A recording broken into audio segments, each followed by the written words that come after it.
Hey, everybody, and welcome back to whatever this is called, the podcast where we say, hey, do you remember when? Probably a little too much. I am Scott Taylor, and as always, here with me is Mr. Steven Garcia. Steve, how you doing? What's going on, man? I'm fantastic as usual. Looking forward to this because there's a lot of stuff in here that really has traumatized me to this day. How about you, Scott? Yep, How are you doing? I'm good. I'm looking forward to it, and we've got a sponsor for this week's episode. The Coal and sponsor for blow. this week's episode is sponsored by therapy. Yes, therapy. Did you, as a child, watch a horse die of sadness in a swamp? Did you sit through a VHS cartoon where the parents died over and over again? Maybe you learned the lore of Freddy Krueger a little too early and suddenly sleepovers weren't so fun. That's what we're talking about this week. The movie scenes, or sometimes entire feature films that scarred us for life. Whether it was we were kids or later as fully functioning adults, some things you just can't put in the rearview mirror. So let's answer this age-old question. Where are his glasses? He can't see without his glasses. So, Steve, there's a lot of movie trauma out there. And a lot of it has to deal with us seeing stuff too early. Do you think it's easier for kids nowadays to see stuff too early than it was for us? Let's see. I'm going to say, is it easier now for kids? Is that what you said? Yeah. Yeah, I think it is, but there's still gray area there, I guess. But I think kids nowadays they're kind of shown things every day on TV. So yeah, I mean, I think they could.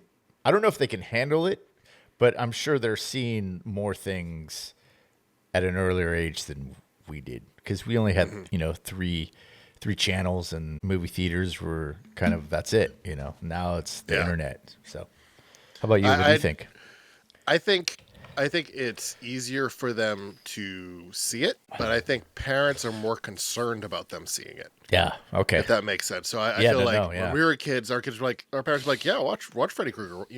Watch that. It's like, oh yeah, it's just a movie. It's not going to do anything to them. And Yeah. no, it did stuff to us. So I think now kids can pull up their parents' streaming account. Most parents don't put codes on, Yeah. set up the kid account because then if the kid wants to watch something that's okay but slightly adult, then they have to go in and put their code, and they don't want to put in their code. They're too busy doing their own thing. Yeah. Yeah. Yeah. So I think kids have access to it. What do you think is what's the earliest movie or scenario that you can think of that scarred you?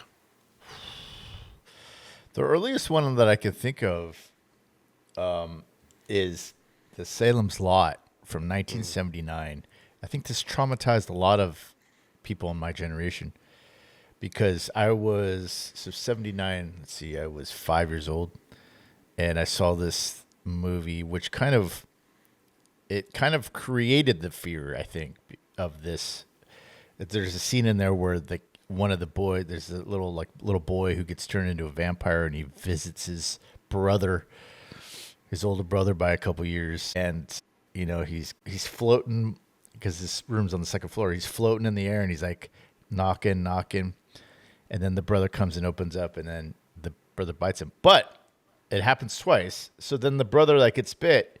He goes to a mutual friend's house of the brothers, and to add to that creepiness, he's like, Mark, let me in. Let me in. He demands it. Man, just years of nightmares after that. I know that sounds mellow now, but if you put it in the context of a little kid, this is a TV movie that kind of, from Stephen King.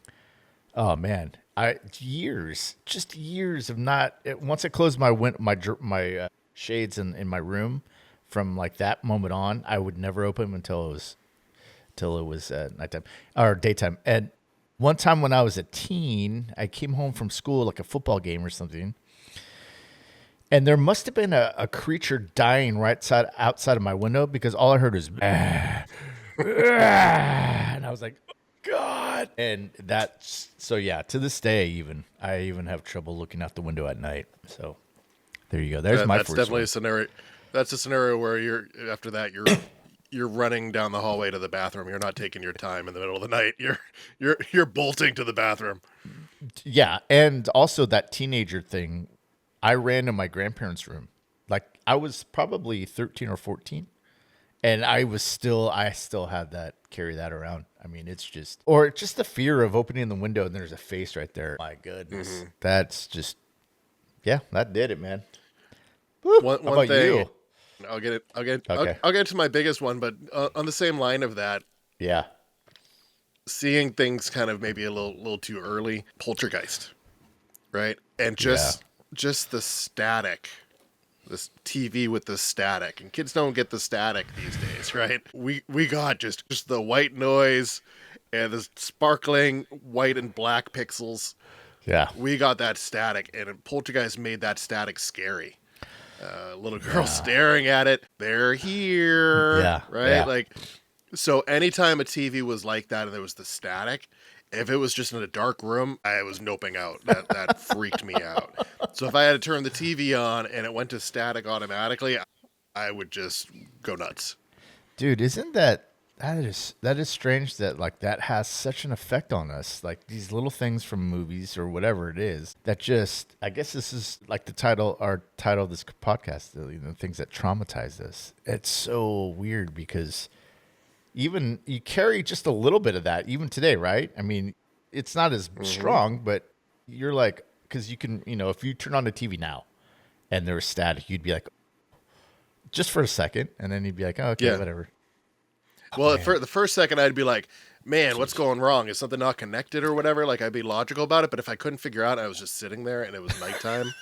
Yeah, I'm gonna poop myself just a little bit. Yeah.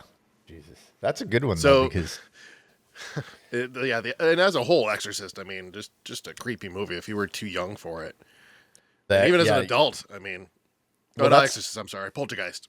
well, that's one on my list is Exorcist. I saw that movie when I was probably 14 or 15, and you think with all the horror movies that I had seen, because I'd seen all the Friday the 13th and Freddy's and all that kind of stuff, and I wasn't quite out of that age where those things affected me. They did, but as a teenager, you think you're too cool for school for anything. Oh, that doesn't scare me, but it did. But watching The Exorcist was another one that kind of scarred me for life, just because of the depths that it went to portray evil. Oh God, that one was just yeah. So, anyways, continue. And, Sorry, I and there didn't was mean to always cut you off. the lore of like, it's a true story. Yeah. It's a true story. Yeah, And yeah, you'd yeah. hear that from other kids, and then it would just carry it, telephone gang. People would be like, yeah, that's a true story. I know it happened. My brother was part of Yeah. an exorcist. Yeah. Holy shit. Yeah, definitely. And it also, it was kind of like a litmus test too, because at school, because there was sometimes things went around my school that was like, oh, did you hear so and so did this? And so kids would kind of try to I remember Guess Jeans was the biggest thing at our school in 7th grade. Hey, did you hear so and so just bought a pair of Guess Jeans? And then all of a sudden everybody's wearing Guess Jeans. So I mean, it did that for school, for movies and for music as well too. Like everything kind of went around. So when this Exorcist thing went around, I remember talking about it with my buddies, and then all of a sudden he's like, "Oh, dude, you're so right." And then my friend, and then it kind of went around, and we had a small group, so it didn't go around the whole school, but around my group, it kind of went around. Jesus, yeah, got to share the trauma. There was fake news even back then. There was, it just traveled a different way. It's like Bloody Mary. Like I don't know if kids today would believe in Bloody Mary. They'd be like, whatever. Yeah, I know, huh? That's such But a I would not be in a dark bathroom say Bloody Mary 3 times. I'm not doing that as an adult. exactly. I mean, I think we did that. I think that was one of the things too. Bloody Mary sleepovers. Yeah, that was scary. A lot of this stuff of watching the movies that were probably a little too advanced for you, I think, were sleepover scenarios. Yeah, Like, yeah, Friday the 13th and Nightmare on Elm Street and stuff yeah. like that. Because I think it was this thing of maybe the person having the sleepover was like scared shitless when they watched it, and they're like, "Dude, check this out." And then there's a couple times I forget. I was probably Friday the 13th or Freddy's, some horror movie. I think one of them was like those B movie horrors in the 80s. There was a lot of them. That was just violence for violence, and I would just be like, "Oh God," and yeah, that went around. So one that sticks in my mind that's not I watched it too early. I don't think I watched it too early. And I don't even remember seeing the movie. I just remember seeing a clip of it. Yeah. And this is a very vibrant memory I have of watching TV and seeing a kid get chloroformed. And I could not find the movie unless I spent a solid amount of time on Chat GPT and going through and walking through stuff. And it made me watch a lot of BBC children's films. I guess those were a big thing. They were like an hour long. And it was always like the kids like, solving a crime or being, chased or something like that. And I watched a bunch of those and it wasn't that. And finally it got to me that I'm going to describe the scene and you're going to know the movie. Okay, I'm just going to get into the movie. So it's marketed as a fun PG spy caper, right? What kids actually got was a nightmare disguised. Disguised as an adventure, Cloak and Dagger. Henry Thomas plays Davy, a boy who stumbles into real espionage. And after a chase, he's quote-unquote saved by a kindly old couple until he realizes it's too late, they're part of the enemy. Yeah. He gets in the car, he thinks that they're the good guys. And they're like, oh yeah, no, we're good. We swapped it out for you. You're good. And they're just having a conversation and he describes that the person had 2 missing fingers. Yeah. And the old lady's like, oh, let me hold that. And she pulls off her glove and she only has 3 fingers. For a child viewer, that detail is already going to cement it in your brain. And then she chloroforms him. He wakes up in the trunk. I mean, to me, I remember that chloroform scene. I didn't remember what movie it was, but I remembered the chloroform scene very vividly. I was like, oh crap, someone's going to chloroform me at some point in my life. It's like I'm going to get sucked into quicksand, I'm going to get locked in a refrigerator, or some stranger is going to try to chloroform me. Those are the 3 things I was afraid of as a child. Well, dude, that's interesting because it goes back to what I was saying before, how one thing can kind of, traumatize. That movie was on repeat one summer. I loved that movie. I watched that movie like on a loop one summer.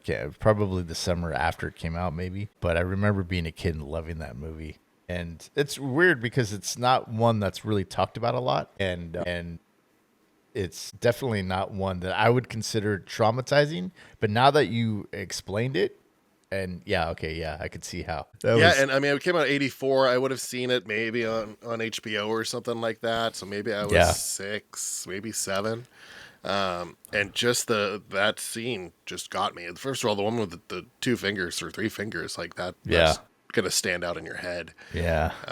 But it for PG and that stood for psychological gut punch for me because that stayed with me. That's interesting, man. I remember that, and maybe we should do a deep dive on Gonna See My Friends on Cloak and Dagger. I would love that.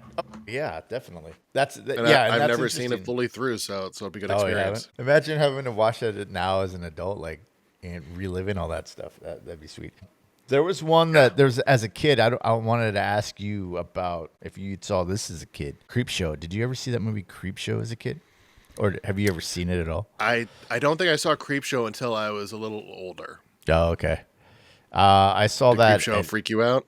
At 8 years old, yeah. Or maybe 9 years old. Because it came out in 82. And so that was one where it was kind of comic booky at the beginning. And then it gets you right into it's an anthology. So it has like, I think 4 or 5 stories. And one of them has Leslie Nielsen and Ted Danson in it, which was a scary one. But the one that really scared me was Father's Day, the first segment, which was the story about this family who gets together at this mansion, this wealthy guy. And it's Father's Day, and each Father's Day they converge on his house, and he's buried in the backyard, a tombstone and everything. And they're waiting for their Aunt Bedelia, who comes to the house, and they see her come, but then she spends about an hour at the gravesite. And then she comes in and they have dinner. And so Ed Harris is in this. This is when he had hair and he was young. This is great. Anyways, so Bedelia goes out there. She starts yammering away because that was her father. And he comes out of the grave, with the skeleton. It's Father's Day, Bedelia. Where's my cake? And kills her. And the way that he goes inside and ends up killing a couple of other people, but there's like the oldest sister daughter. I don't know. She's pretty old. And then she goes in and he's like in the kitchen and turns her neck all the way around. And it's just, for an 8-year-old kid, it was, oh my gosh, that scared the crap out of me. And for years after that, if there was a dark room that I needed to go into and turn on the light, like I couldn't, like it would just traumatize me, because I would always think of like, it's Father's Day.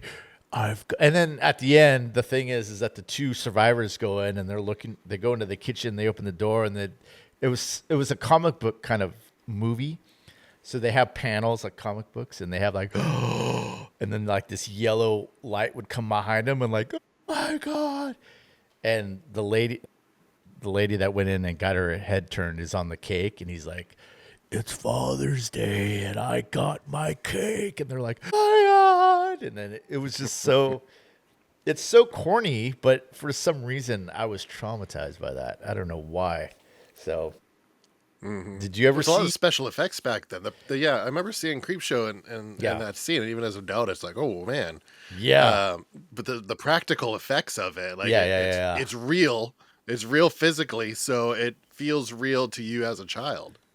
Even the cook, I don't know if you remember this, there's like a window in a closet or something, and they're walking and the cook's face just goes, and that just builds. It just is like, ah!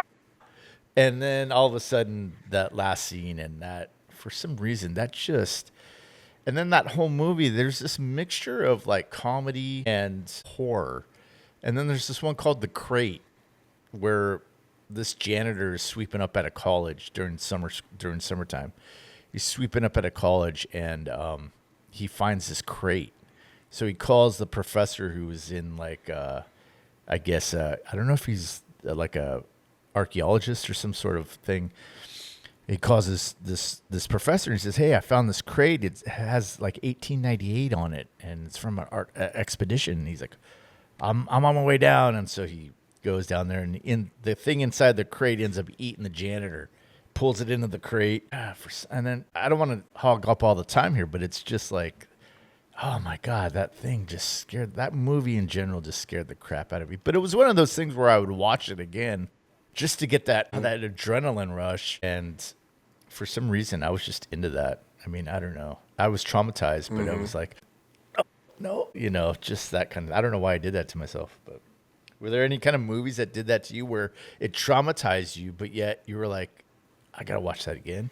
Do you have any of those? It's like poking a little, scab or something like that kind of hurts. Yeah. You're like, just to get that feeling again.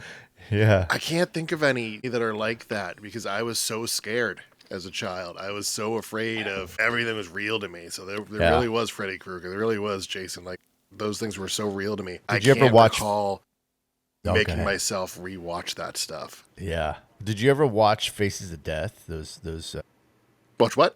The Faces of Death. It was like a video compilation. And the Faces of Death, like yeah. Mm-hmm. We rented those for sleepovers at my friend Matt's house. We'd walk to, we'd be 10 years old or something like that, and we'd walk to the video store, and we'd rent like Faces of Death, and we'd come back to his house, and it was always like horror movies when we were at his place. Oh my gosh. You know what replaced that in the early 2000s was E-Bombs World. Did you ever go on that website? Good Lord.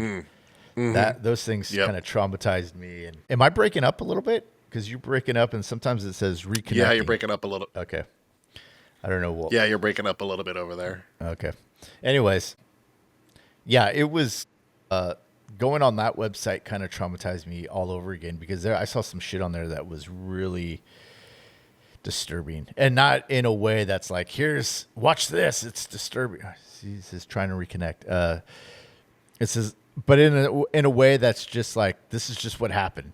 And like there was one where there was a rescue going on in like this rocky kind of area where somebody was rock climbing, I guess, and they got stuck up at the top, and the rescuer was hooked to him, the guy that was hurt, and I guess they were trying to pull him up. Well, the rope broke, and they both fell down, and you could see the rescuer guy trying to stop, like clawing to try to stop him, but they just kept going, bam, bouncing down this rock, And by the end, I saw him lift up his hand, and his whole arm was just his arm was shattered. Like you could tell their bodies were, oh my God. It was brutal. It was brutal. So stuff like that still traumatizes me. That's why when I was younger and I had a lot of, I was like, yes, give it to me. Now I don't have that. So, yeah. I get this, the secondhand kind of tingles. Like if I see someone like fall on their face or something like that Yeah. in a YouTube compilation or something, Yeah. I get like secondhand, like, oh, like I felt it now. Yeah. I mean, Yeah. my body's just like, dude, you don't want that to happen to you at this age. No. You're gonna break something, just a slight fall. Yeah. I can't handle it now anymore because I just don't have that in me anymore because I think, like I've said many times on our podcast, that when I was an angry young kid, excuse me. So I would use that to kind of like, see, I could take anything, but I don't have that anymore. So now it's like, Do you recall any movies that were meant for your age, or were movies that were, PG-13, stuff like that, that weren't meant to be like horror or scary movies that traumatized you or had traumatizing scenes? I know that you're going to talk about one, so I won't talk about that one. But there's one, I think The Dark Crystal for me was a little dark. It wasn't just a clever title. It was, some of it was really dark, especially when this one type of species would suck the life out of another one, and they would show that process. That to me was like, good Lord. That's the only one I can think of right off the bat here, off the top of my head. But I know that there was a couple more. But as you speak about yours, like I think I'll probably come up with more. What about you? Yeah. Well, let's dive into Neverending Story. And let's dive into Artak. So it's ground zero for childhood heartbreak. It's Atreyu's loyal horse, Artax, slowly sinks into the swamp of sadness while his boy master begs and screams for him to fight it. There's no monster. There's no villain. It's just the weight of despair literally dragging this animal down. And the movie lets it happen. It doesn't cut away. It doesn't soften the blow.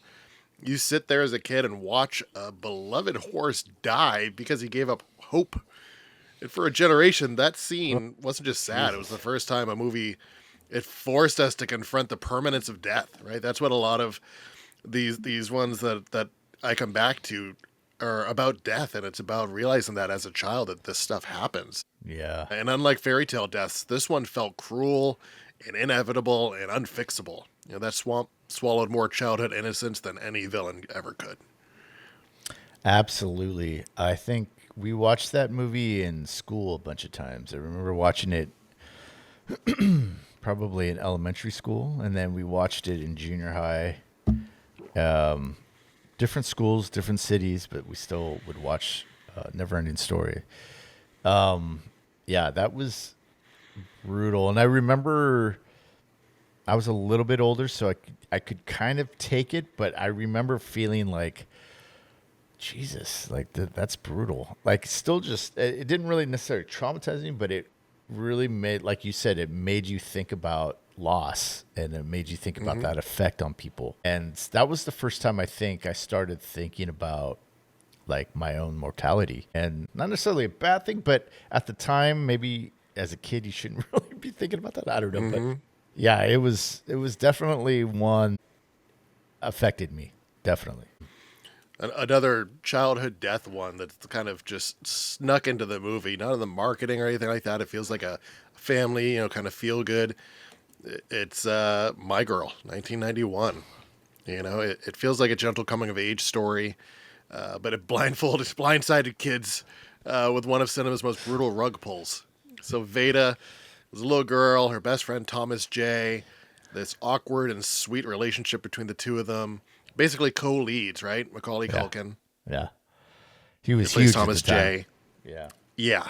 And he goes back to find her lost mood ring in the forest and ends up swarmed by bees. And he dies off screen, but they actually show his funeral and he's lying in the casket. And this girl, not only does she have to experience this, but she grew up in a funeral home. Yeah. Her father, Dan Aykroyd, runs the funeral home. So she's dealt with all this stuff her life. She's seen this stuff, but not her friend, not someone that she knew that was a child. Yeah. So she approaches that casket and she goes, "Where are his glasses? He can't see without his glasses." Oh, That's just been a gut punch to a generation. yeah. For the first time, a lot of kids realize that the kids could die in movies. You normally, Yeah. you might have Yeah. a kid die like you have Gage in Pet Cemetery, but that's a horror movie. The death is gonna happen in there. Not in this coming of age story.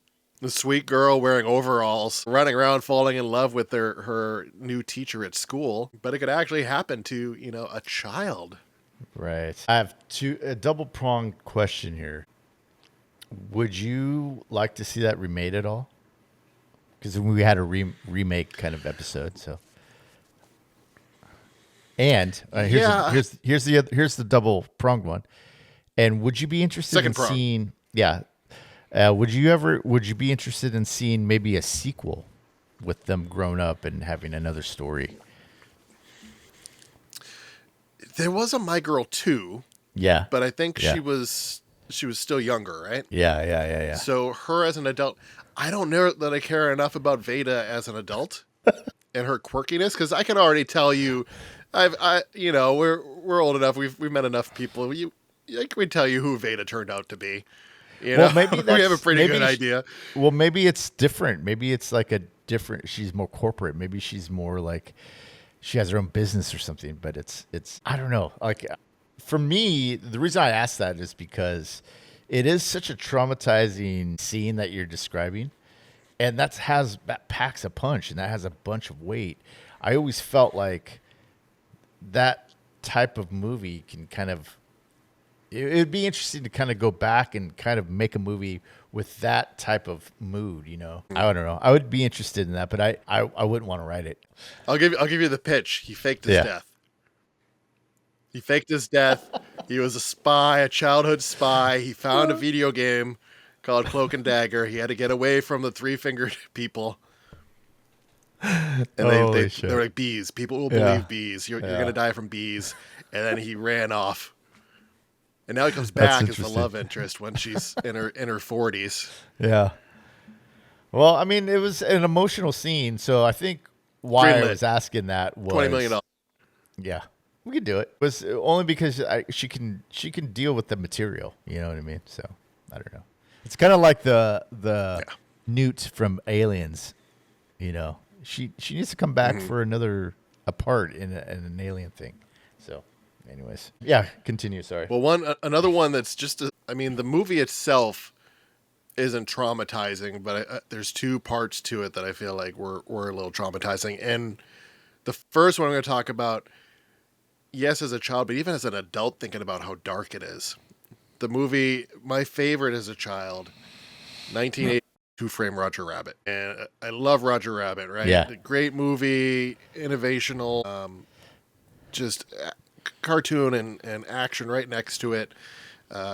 Never really been done to that level before up to that point, and the amount of crossovers I don't know that you'll ever see again.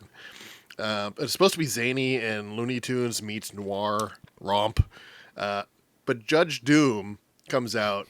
Oh yeah, and he has a vat of dip, which is basically acetone to erase cartoon drawings, and he pulls out a living shoe, and the shoe is freaking out.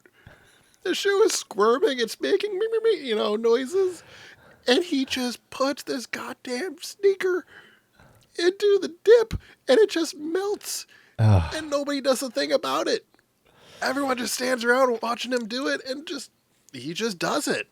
And he kills it. It doesn't just kill it. It just dissolves it. It's gone from existence. I don't know if there's a cartoon heaven, but if so, that shoe's up there, hopefully with its other pair, Yeah. Well, I think I only saw that movie once in the theaters. I haven't seen it really since.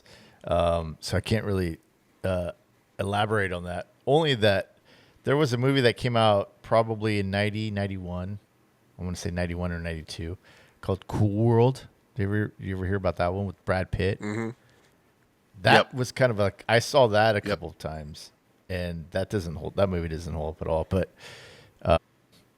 Who Framed Roger Rabbit? I only seen once. Roger Rabbit was my jam when it came out. I saw it with my dad. I remember being diehard over any merch that we could find or whatever. I remember being on vacation in Bar Harbor, Maine over Labor Day, and a video store had like the cardboard cutout that it was coming out. And I was like, oh my Haba? gosh, they have it, they have it. And so my mom went in it. Oh no, sorry. I just repeated Oh, Bahaba. Bahaba, yeah, Bahaba. And I remember my mom going to the video store, and they're like, "Oh yeah, it's not out for like another couple of months. That's just like the promo thing to say, hey, Yeah. it's coming out." Yeah. I was so Did you- disappointed that I couldn't like go home with it on VHS that day. Well, that's. I tried to do that so many times with so many things, and they're like, nope. And what I came to find out is that the people that worked there already put dibs on it, so that's why I could never get the things, the cardboard cutouts. But yeah, that sucks, dude. That was everywhere, Yeah, is it? especially when it came out. And I remember that there's also another scene at the end when Judge Doom shows that he is a cartoon, right? And Christopher Lloyd, to his credit, just plays it off so well. But he goes, the voice talks like this. It raises his voice, and he's got these eyes. Yeah, the eyes. I remember and that. it's just so unsettling for a children's movie. He was on a roll because that was what, 86, That was 88. 88. Okay, because that was 2 years after Back to the Future, so he was on a roll. I remember he did Addams Family and all that kind of stuff too. So yeah. Well, that's interesting because like I said, I've only seen that once in the theaters, and I don't really remember a lot. Yeah, of it. even before.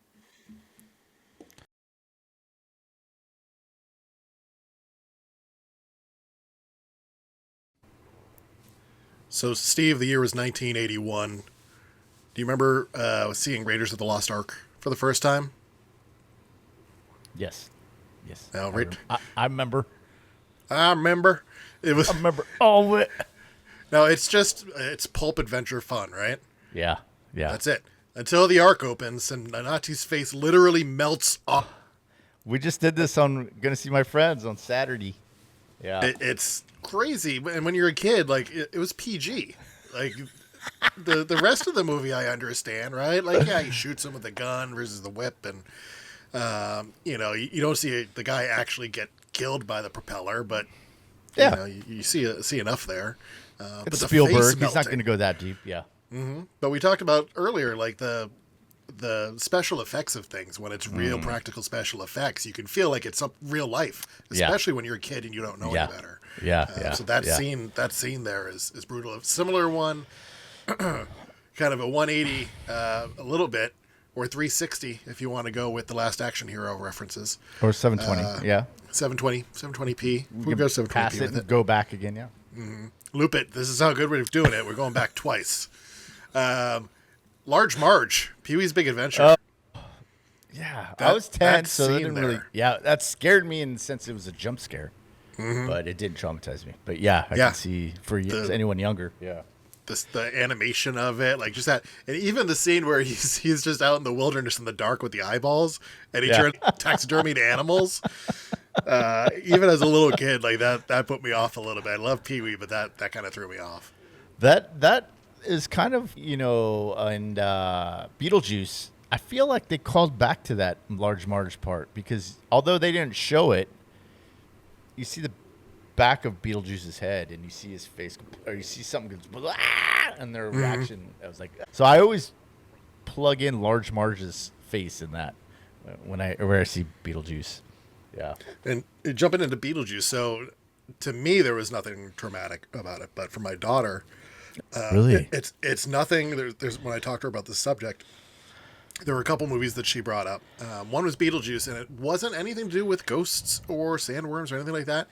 It was literally just the fact of them driving off the bridge and dying. And she says, seeing that as a young child, she's afraid of bridges. We go over the Bay Bridge or anything like that. Like she does not like bridges, and just from Beetlejuice, just from them dying. Yeah, I can understand that because I still get that. Yeah, it's not that. Yeah, it's not like it's, I don't know, traumatizing. Maybe it's the right word, but it's like even when we were doing the review of the newest 28 years later, and we were going back and reviewing the other two, the 28 days, or was it 28 months, whatever, the second one, when he grabs when she is looking through the scope of the gun, and somehow he grabs it and starts beating her with it. That left a really kind of like, God, they showed that. It wasn't graphic at all, but it was just seeing somebody's life, ended in the camera. I feel your daughter with that one, man, because I think that it does affect you in that, and being a kid and not having those emotions, to be not able to regulate those things, yet. It's like, yeah, I could see that. It's pretty brutal. The other two movies she brought up was in Harry Potter when Dobby dies. Oh, yeah. And because they take all this time to free him and he's all innocent and then he dies. And she's like, I remember that. I remember being hurt by that. Yeah. And the third one is Bridge to Terabithia, which came out in 2007. Yeah. And it's just a, Narnia type fantasy adventure. These kids Never just saw going it. and, Yeah. well, these kids just go play, right? They have like, this little bridge over, a creek area. Like they go into the forest and they play. And the Leslie, who's the co-lead and best friend, she, the main character decides not to go play with her that day and goes to the museum with his teacher. And while she's out by herself, she plays on the swing rope to go across the creek, and she dies. Like drowns? Yeah, or I don't remember what specifically it was for her dying, but I know that she dies, and then he's like, I should have been there with her. Like, he just went off with his teacher and chose to go to the museum for the day. Then comes back, and his best friend's dead. Oh, man. Yeah, that's brutal, man. As a kid, too, like watching that. Like I said, those things about death when you're a kid is just, sometimes it's just brutal, There are two kind of deep cuts that I have as well. One is we've talked about it off air, I think, once in a while before, called Jack the Bear with Danny DeVito. Yeah. And Miko Hughes is in it, and Gary Sinise is in it. And it's this little quirky drama about a widowed dad. Danny DeVito's raising two boys, and he's like a Sven Gulli type horror show host. But he lives in this neighborhood. He's an alcoholic, and he's trying his best. And his older son is really doing a lot of legwork of raising the younger son. He's waking his dad up, making sure he's not choking, and stuff like that. But the neighbor is Gary Sinise, and he's a neo-Nazi. And Danny DeVito's character is like rallying the neighborhood against him. Like, he doesn't. This guy doesn't stand for anything good, and he wants us to go back to olden days. And Gary Sinise ends up kidnapping Miko Hughes, the youngest son. And they end up finding him out in the woods. He doesn't kill him or anything like that, but it's like just kidnapping. Like, it goes back to like the whole chloroform type deal. The kids just don't expect. Yeah. And then abuse. The movie Radio Flyer from 1992. Yeah, I never saw that one either. With Elijah Wood. Yeah. And his little brother. They're basically Adam Baldwin plays their stepdad, or their, I don't remember. Yeah, it was the stepdad. They call him the King. That's his name in it, and they barely ever show his like full face because it's been you're seeing from the kid's perspective. Yeah. But he's abusive to the mother and the younger brother, and the whole plot of it is trying to get away from that. And they make this radio flyer that can fly, and then at the end they take off, and you're like, is that a metaphor? Like, did they actually get away? Or are they just escaping in their brain? Like, or did they? Did they escape? Yeah. So it's dark. It's a heavy subject. Wow. Watching that was 92. It came out. Yeah, So I saw it probably even around like 13. So I was old enough to know like this isn't real life, but it's a story. But the story itself still stayed with me. Jeez. Well, those make sense because those are like kids. It has to do with kids and kids and dealing with like alcoholism and abuse and kidnapping. I think a lot of mine are kind of the same.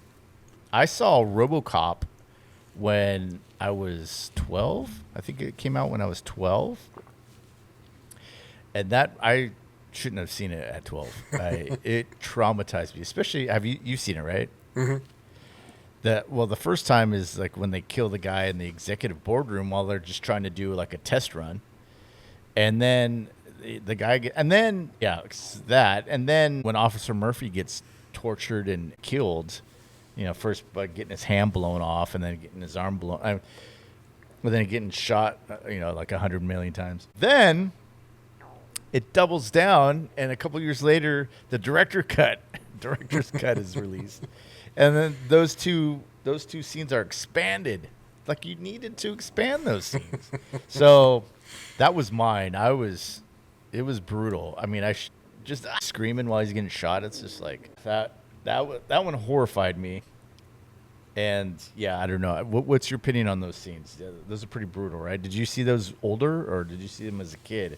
It would have been on VHS as a kid. Uh-huh. And yeah, it was pretty brutal. Yeah, it kind of like for a while after, I was just like, oh, wow, as a kid, it just hits you really hard. And then there was this TV series called Amazing Stories, and it was kind of executive produced by Steven Spielberg, and it was this kind of anthology type Twilight Zone thing for NBC. And there was this episode called The Shadow Man. Did you ever see any of these episodes? No. It was about this kid who's getting bullied at school, and I can't remember the beginning quite well, but he goes home one night and his bed starts to shake. And this shadowy figure comes up from under his bed, and he has this whole spiel like, I am the Shadow Man, and I will hurt, or I will never hurt the persons whose bed I come from, or whatever. So he's like, so you can't hurt me? He's like, no. And then he just takes off. But then like the next day, like, did you hear about so-and-so got beat up at the park? Yeah, broke his arm. And he didn't see his face. It was just a shadow guy. And it was just like, what? And so he starts to confront all these bullies at school, right? And he's just like, meet me here at this. And then, and then the Shadow Man gets up, and there's a scene of him like, he's all right, we're going to be at this park. You remember? Because the shadow guy comes out at the same time every night, so he comes up, and so the shadow leaves, and anyway, so he's getting this reputation at school, and then the big bully comes up to him and is just like, I'm going to kick your butt, man. And he's, name, time, place, whatever. And so he says, at this park at, 11 o'clock, whatever. And then they get to the park, and he's like, are you ready? So, yeah, I'm ready. Whenever you want to go. And the shadow man comes up behind him. And the kid's like, oh, and he takes off. And he's like, thanks, man. Thank you. And he goes, he starts like creeping toward him, and he's like, what are you doing? Hold on. He's like, I am a Shadow Man, and I will never hurt the person who, whatever bed I come up from under, but I come from a different bed. And that whole thing scared me for weeks. I had to sleep with the nightlight. So I was like probably like 9 or 10 when this came out. Oh no, maybe 11. And yeah, that scared the bejesus out of me. So that one, your young brain is like this pattern of, okay, they're great. There's just this one Shadow Man, and he's just helping this one kid, and all of a sudden, left field is like, nope, there's another one. There's more than one. Yeah, and just the idea of coming out from under the bed, like that is, I think, any kid's nightmare, right? Mm-hmm. And then there's a Twilight Zone. When we came out again, Twilight Zone, Amazing Story, same kind of deal. They came out in the 80s with a new kind of like remakes and stuff. All new original stories, though some were remade. But there's one called Monsters, and it was a guy from. Have you ever seen Trading Places? Mm-hmm.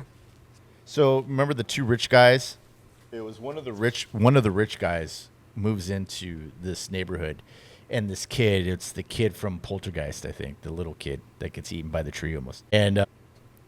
He moves in next door to this kid, and this kid's like obsessed with monsters and stuff. And so he keeps seeing this like old guy, and he starts to get to know him. And the guy takes him to like lunch and stuff, and because he goes, I'm a monster, kind of a monster nut myself. And long story short, too late. He tells the kid, he goes, I'm a vampire. And the kid like freaks out and he's like, no, I'm not here to hurt you. I know how to deal with this and I don't hurt anybody, but I've just come here to die. This is my final. And he's like, well, how? Who's gonna? He's like, oh, I can't really say, but he goes, so you have to be in by midnight, or do you wake up at? He's like, that's the thing. He's like, that's the old wives' tale. It's not midnight. The true witching hour is 3 a.m. And so, and during the course of the episode's only like 15 minutes long, 20 minutes long. During the course of the episode, like people start to sneeze or sneeze. Oh, the hay fever is bad this year. So anyways, it gets to a point where everybody's starting to get sick. And he's on his dad's lap and they're all sick. Do you have the cough medicine and this and that? And at 3 a.m., everybody just starts, and they turn into these monsters, and they go over and they kill the old vampire dude. And then in the morning, it's like this thing of so-and-so died today of a neighbor, someone broke in and killed him and this and that. And they're all the neighbors that killed him, but they've reverted back. They're all watching this going, oh man, I wonder what happened. And the scene, that 3 o'clock scene when they turn, I'll send it to you, man. It still creeps me out to this day. Because they're just like, he's under his covers and they're just in pain. They start, ugh! And that scared the crap out of me. I don't know why, but that still scares the crap out of me. So that's what I have. Those are my little kind of traumatic moments of TV and being a kid. I know we're going to get into some animated stuff, but yeah, those are the ones that I have. I thank you for sharing. That explains a lot. I feel like I understand you better because of sharing that. But yeah, there was we haven't even touched on the cartoons. Yeah. You go with some Disney stuff like Lion King, right, and Mufasa, or Bambi, Bambi, or all the way back to Bambi and Old Yeller. Yeah, those Old Yeller older ones. You tend to have a lot of like parents dying. And one chunk of animated movies were done by Don Bluth, who directed a ton of them. Yeah. There's so many of them that just eat at you. He never shied away from it. He always thought the kids can take it. Kids can take realism, and they can understand more than you think they can. Yeah. So you go back to Secret of Nim, 1982. Oh, yes. Great cartoon, great movie as a whole. I was obsessed with that movie. It's crazy. I was obsessed with that movie one summer. I watched it all the time. Rented it, watched it, rewind it, watch it. I can't recall anything. I mean, if you talk about it, I could probably remember, but. I mean, it's there's Nicodemus's death in it. The monstrous owl is in it. The rat's tortured origin. It's not. Right. Yeah. But he doubled down then with an American Tale, and as cute as Fievel? as cute as Fievel was, I loved American Tale. I had a giant Fievel plush with a big blue hat, and little me didn't know it was about immigration and stuff like that, and didn't know there was historical facts to it and historical pieces. It was just cartoon mice. But he's completely, this young kid separated from his parents. You get somewhere out there that's beautiful, but it's like he's just this little kid completely in a brand new world. Yeah, that in itself for a kid is scary too. So it's like it's like akin to like getting lost in the department store. It's just that kind of like, where are my parents, and being alone, and that scares you. You usually see the parent side of it, right? The parents freaking out, like, have you seen my son? Have you seen my son? Yeah. And no, I mean, from the kid's point of view, it's still pretty freaky a lot of the time. Yeah. And they did Land Before Time, which is, I mean, it's. I never saw that one, but I remember it. A lot of people that haven't, and then they go, oh yeah, that's the dinosaur movie, right? Yeah, it's a dinosaur. Yeah. But it's all about grief. Littlefoot's mother dies, saving him. Littlefoot, I like that. Yeah, Littlefoot, and he. You watch the baby dinosaur just kind of wander. He starves a little bit, hallucinates, and kind of learns to move on from the mother passing. All the story of these dinosaurs just roaming around. Yeah. But Don Bluth, he definitely felt like the kids could handle it. Well, Don Bluth did a lot. He did that Fire and Ice. Didn't he do the Lord of the Rings and the Hobbit cartoons? The ones? In the 70s? Yeah. I think he did those. And he did he do Felix the Cat? Is that what he did too? Yeah, he did that one. Did Felix Cat? And then Heavy Metal, right? Was he part of Was he heavy metal? I don't Makes know. sense. It makes sense completely if he was. Yeah, I have to double check on that, but The other one that seems like it just falls right in line with Trauma is All Dogs Go to Heaven. jeez. Just the title of it. I'm out. It's about a dog, like a con man dog that dies and then comes back to get like revenge. But the story too behind that. Do you know the story behind that? So the little kid that played the kid that I guess he's attached to, or when he comes back, that he hangs out with. So that little kid did all of her lines, right? And then her dad ended up killing her and her mother, and then like it turned a gun on himself. And so when Burt Reynolds came to do his line and did that final scene, he couldn't get through it. It took him like 80 takes, they said, because he just couldn't get through because he knew what happened for real with this kid. So, yeah, I mean, I hate to cut you off, but that adds to it, I think. Go ahead, continue. I'm sorry. No, that fact just shows. Yeah. That's more. That was brutal. Yeah, those you kind of, I don't know if you have a daughter, so do they have cartoons like that? I mean, I know The Lion King, but that was more like the 90s still. Do they still have cartoons like that, or do they just kind of not whitewash, but I mean, kind of go over it? So you've got in the 2000s onward, you've got things like Finding Nemo.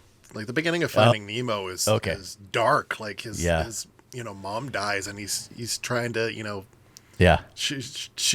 Nemo's mom dies, and then it's just the dad, right? I've heard of people skipping that entire front chapter of the DVD and just getting right to when he wakes up for school, and so you don't actually see like the death part of it.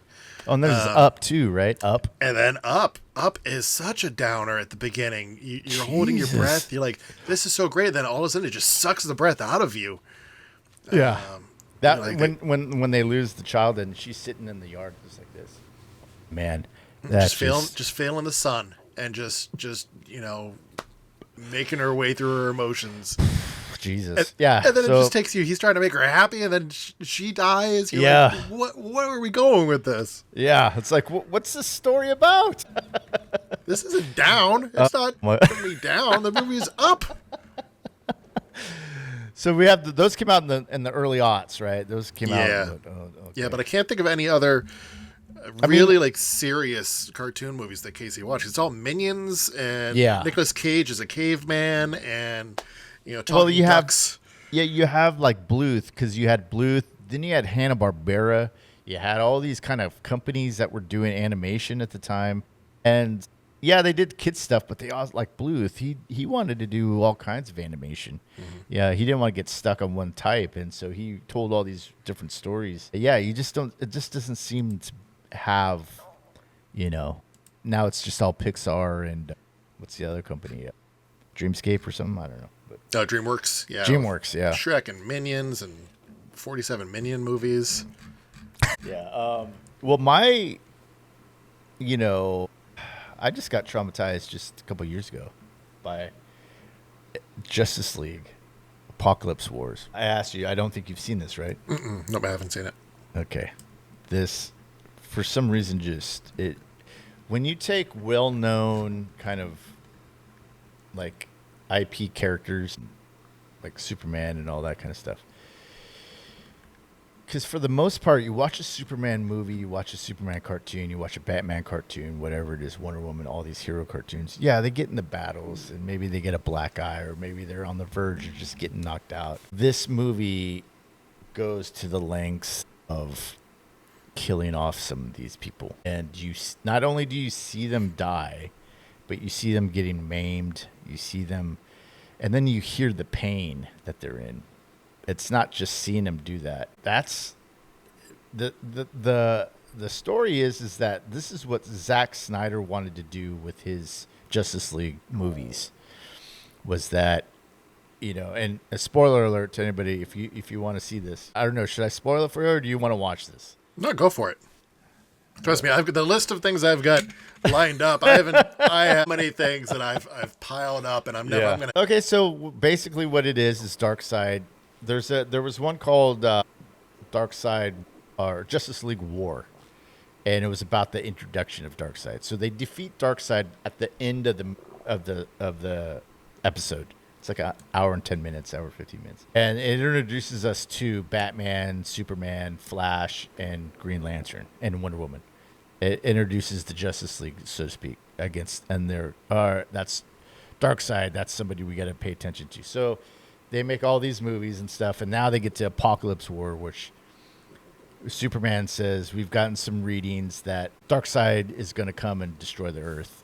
He wants to repurpose the Earth, and so that's his plan. So we have to go meet him on Apocalypse and fight him on his own planet. And everybody's like, yeah. And they get all the Shazam, they get Hawkgirl, they get all these, they get everybody. And they're like, Martian Manhunter? yes. I was talking about the Looney Tune one. He bites it. No. But so they go and they fly to Apocalypse to stop Darkseid. And what Darkseid had done is that he had taken, what was the guy that killed Superman? That big monster guy? Doomsday. He took Doomsday and he took his little minion people that, usually has, his soldiers that Darkseid has, and he merged their DNA. So now they have Superman's powers, which they don't know yet. And they go to the planet. They start fighting. All of a sudden, Hawkgirl's face gets ripped off. Shazam's leg gets ripped off. They grab Wonder Woman, like by her arms, rip one of her arms off, and they get Batman, Superman, and Wonder Woman, and they get them to what's the word? Surrender. And then you see Batman get fused to the chair. I forget what the chair is called, and he's just like, and then you see Superman getting injected into his blood kryptonite. So and it forms his Superman logo on his bare chest, and he's screaming in pain. It's just, that's the first 20 minutes of this thing, and then the whole movie is about how Apocalypse comes. John Constantine is with him too, and he survives the whole thing, and then it flashes forward to the present, which is the Earth is doomed, and Darkseid is redoing the Earth, and the Justice League, the young Teen Titans, they get fucked up. Dude, you got to see it because it's just full of people, superheroes getting fucked up. I mean, it's just, and it's not like, let's fight. It's, grabbing someone's head. It's brutal. And so that traumatized me. That when that came out, my sister won't even watch it. I'm like, hey, you should check this out. I showed it to my cousin down in L.A. when I visited him last year, and he's just like, dude, what is this? Yeah, I mean, you think the snap is bad, right? Like the snap was painful to begin with, but thus you're actually seeing people get their heads ripped off and limbs. They're actually dying, not people getting torn space apart. Dust dying. Yeah, people getting shot in the head, like superhero, or like, you see Lex Luthor getting impaled by one of their, dude, just brutal stuff. Well, so that traumatized, and when I keep away from that stuff now. So when I watch that, I'm just like, for a couple of days, I was watching it on YouTube. There are clips on YouTube. You can watch this, and it's just like, that's brutal the way that dude just died. That superhero just, holy crap. There's a video on YouTube where they broke down, just in one scene, they broke down how everybody died. And there's things that you don't see because it happens so quick that you're like, holy shit, that's what that? Oh my God. So yeah. Sorry, I'm talking way too much, but damn, that was brutal. No, there's seeing that type of stuff is crazy, and even if it is something like a superhero scenario, like you don't expect it. Yeah, you never expect those heroes to even. Yeah, okay, they get caught. They put them in a cell which they can't break out of because of whatever. Oh, okay, they're done. No, yeah, they fight to a stalemate, and that's it. Yeah. I'll see you again. Mm-hmm. No. Darkseid was not messing around. So that was Zack Snyder's thing. That's what he wanted to do, and they were like, "No, you're not doing that." But then they made it animated, so whatever. Yeah. Well, going back and rewatching it kind of goes back to when we were we're talking about poking the scab a little bit of, getting scared and wanting to see it again. And Because I just couldn't believe that. Am I seeing this right? Are they really? Is Shazam really flying around with one leg, like half a leg and a whole, like from the calf down? It's like it's ripped off, but he does it where they showed like the outline of the leg. That's how they fixed it. And then the way he dies, brutal. Yeah, the only poking of the scab that I feel like I've done lately, or most recently, is the ending audio clip from the Paul Rubens documentary. Oh, I still have to watch that. It goes through the whole documentary, and at the very end, there's he sent a Don't voice blow recording. it. No, What? I'm not gonna tell you what he Okay. said or anything like Okay. that. But at the very end, he sent like a voice recording to the documentarian because he knew he was on his way out, and so it's the last kind of recording of him. Yeah. And listening to it, like it just crushed me. But I've gone back because it is so haunting. It's I poke the scab, just I keep poking the scab. It's brutal, man. It's just, there's.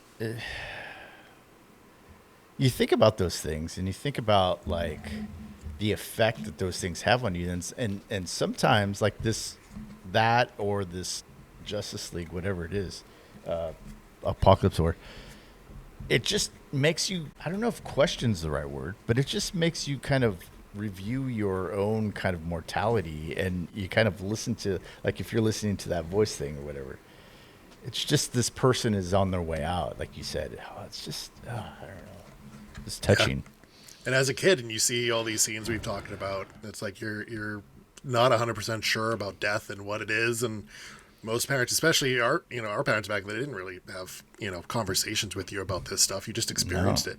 And like we've talked about on the very special episode, we learned Jerry Johnson climbed into a fridge, not because our parents right.